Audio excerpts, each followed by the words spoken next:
Bore da. I'm really pleased to open the launch of our new Trans Patient Toolkit. We choose to share it as closely as possible to Trans Day of Remembrance, and this is an important event which recognises trans people who have sadly lost their lives, and in many cases as a result of transphobia. It's really important to me as the LGBT board champion to stress how much we value both our trans staff and our trans patients. Trans equality is fundamental to our service delivery. This includes the full range of identities, including non-binary. The trans clinical pathway is now managed in Wales, and the number of people presenting as trans is doubling every year. And trans individuals will be accessing all types of services that the Health Board offers. As Director of Nursing and Midwifery, I really welcome this, and I'm totally committed to ensure excellent and consistent care is provided to our trans population within our communities. I am aware of some of the issues that trans people experience in healthcare generally and in life, and this toolkit is an excellent starting point in addressing some of these concerns. I would like to add that the toolkit was developed with the help of a trans service user and our service leads from many areas.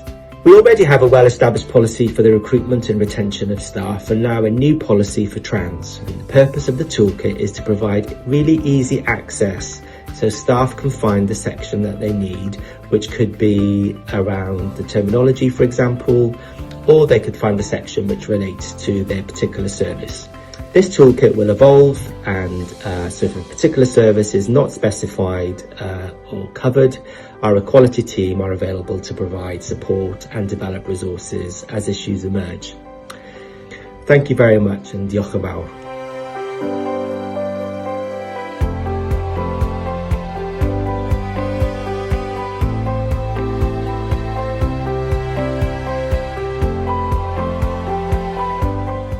I live in I started my transition in September during 2013.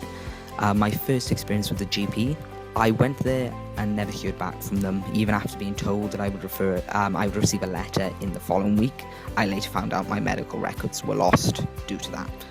I moved houses and moved GP at the same time and went down the private route to see two specialists in London, which I paid for, one for a mental assessment and the other to allow me to go on testosterone after the first London doctor's approval. Once on testosterone, my GP threatened to take me off it, which resulted in me having to seek out help from the endocrinologist in London and have him send a letter requesting that they don't do that and that I need to be on it for life. I also had the head doctor at that GP ask me what my dead name was and talk about intimate details about myself, which I did not want to disclose.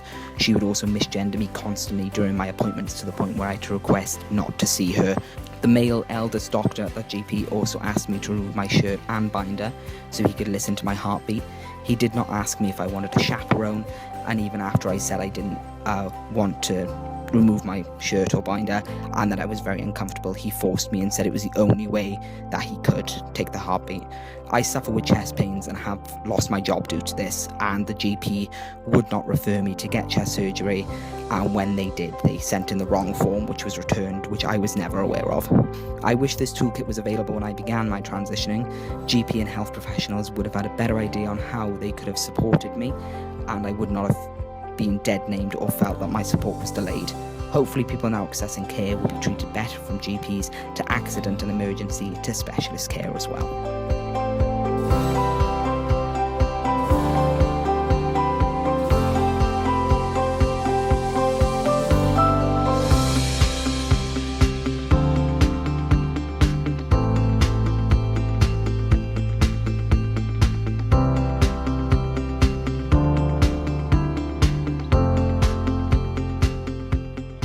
This is an absolutely excellent resource, and it would be really useful to staff so that they can become alert and aware and sensitive to the issues that trans service users might experience. It includes treating trans people with dignity and respect and ensuring that their specific needs are met while they have a positive patient experience. This doesn't only include times that trans patients are accessing gender services specifically, but also when they use all healthcare services. Most importantly, I'm delighted that this resource will be shared across Wales, and I very much look forward to implementing this in my own service.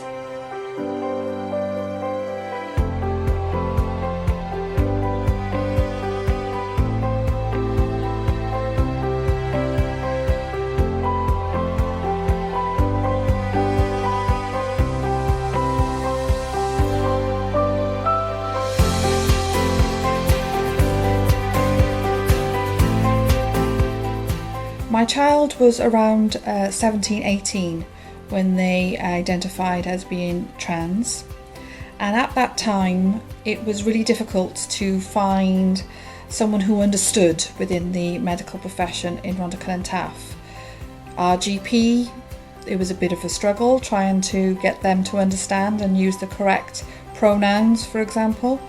And then when we tried to access services, again there was a delay in accessing that.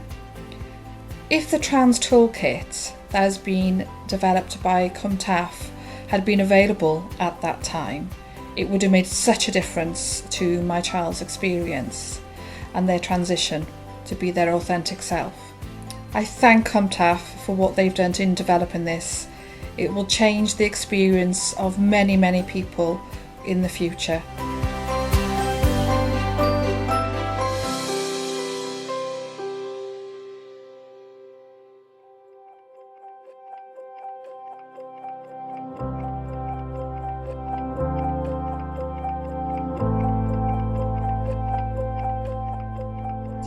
I have experience of working with many trans patients within our service, and the most important message from me is that it is essential that these people are treated with dignity and respect to ensure they have a positive patient experience.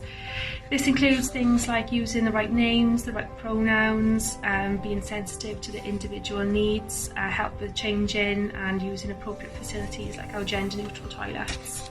It is also about understanding and about awareness, and this is where the toolkit is really helpful, as it includes a wide range of information developed within the health board and at a national level.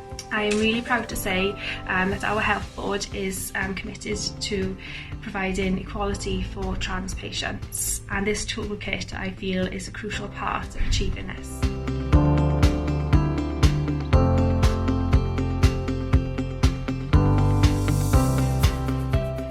Hello and welcome to this introductory video on the Cwmtaf Morgannwg University Health Board Trans Toolkit. So to access the Trans Toolkit from the homepage of the SharePoint site, you need to go to this section here, A to Z sites at the top of the page. Then you need to scroll down to E for equality, and that link will take you to the equality homepage. On the bottom half of this page there are a range of icons, one of which, this one here, takes you to the Trans Toolkit. So you can see here in the Trans Toolkit we've got some introductory information, and then the main body of the toolkit has been arranged into various sections.